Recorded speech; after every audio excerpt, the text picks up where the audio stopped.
What is going on, guys? Welcome back to another video. Today's video we're going to talk about top 5 tips and tricks that you probably should be utilizing to help you improve in the area F2. Now before we get into actual list, one thing I want to stress, and I can't stress this enough, is don't castle yourself in. What I mean by that, you see it all the time. As soon as you spawn in, your teammates are going to be trying to reinforce and block every doorway, every wall that possibly can reinforce. Don't do that. You're going to need to have an access to the objective soon as it's being contested. And when you barricade yourself in, you have no way in and no way out. What you should be doing is trying to reinforce the hatches. Let's say you're on first floor, on second floor. Make sure you reinforce those hatches above you so the enemies can't break in and basically rain fire from above.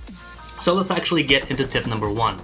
Crosshair placement. Crosshair placement is going to be very important in a game like this and many others where it takes this short of a time to actually down your opponent. And when you have your crosshair placement on or around the area of the enemy's head, you're going to be able to get more frags and win more gunfights. How do I get better crosshair placement? Well, there's a thing called actually training. You can actually go in there and play against targets, and that will actually ensure you to get the, idea of where the enemy's head is going to be. Now the problem is a lot of times enemies will be laying down or crouched, and that's where you kind of want to be at the area of their head so you can quickly adjust your aim. So it shouldn't take you that long. Just kind of be practicing that and keep that in the back of your mind so you kind of adjust and get muscle memory for it. Now the tip number 2, map knowledge. Map knowledge is going to be very important in a game like this where it has no mini-map. So games like this usually take some time to actually improve, right?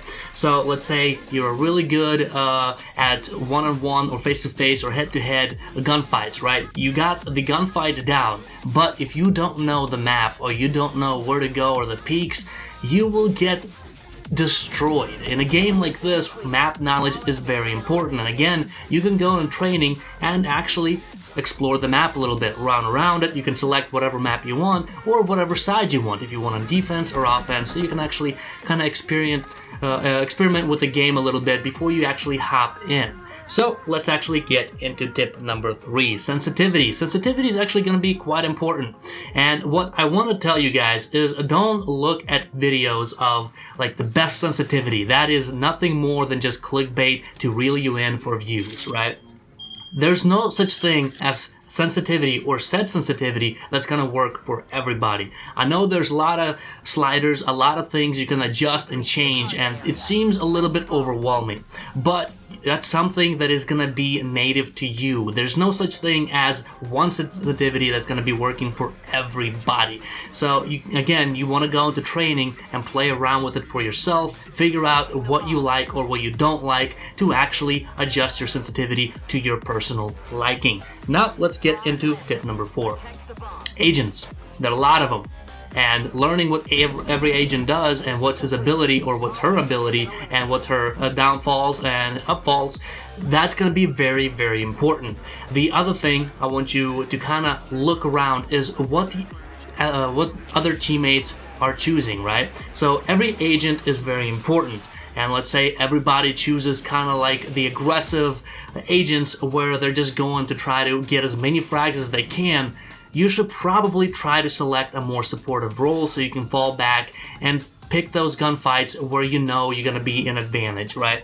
Again, being able to kind of communicate with the team is going to be kind of important, but looking at what your teammates select is kind of going to give you an idea of how your team is going to play so you can adjust to that. Don't get good with 1 or 2 agents. Try to get better and better with all of them, or at least be familiar with all of them so you know what to choose in any given situation.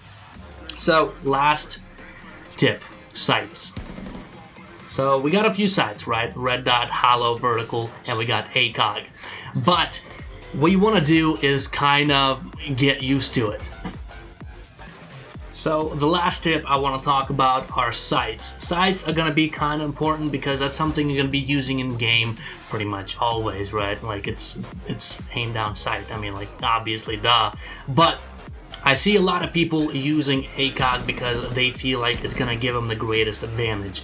Now, what I want you guys to think of yourself is, how do you play? kind of like sensitivity, sights are going to be very dependent on your play style and how you're going to be playing. So you can actually put yourself in a more favorable situation or position with the sights and sensitivity. If you guys are more of a supportive role, you know, you kind of like to hang back a little bit and let your teammates rush in as you try to help them out from a distance, I guess, so to speak, you probably want to use ACOG. ACOG is definitely going to be better for long to medium range, but you definitely don't want to be a fragger with an ACOG. Obviously, there are going to be some people that are going to love doing that, but it's just not ideal. What you probably want to do is maybe use red dot or maybe even vertical. Vertical is a really nice sight. What I mean by vertical is the one that has a triangle in it. But that's something you kind of want to see for yourself how you fit within this game.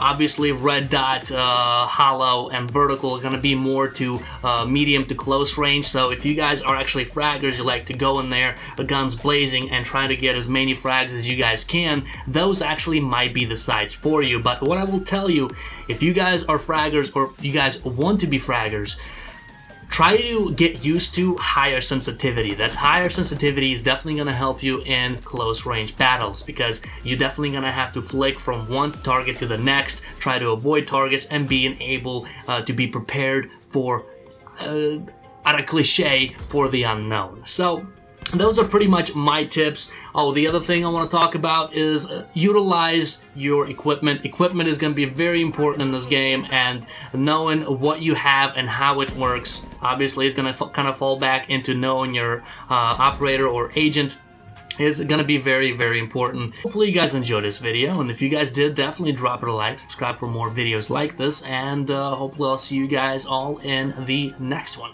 Peace.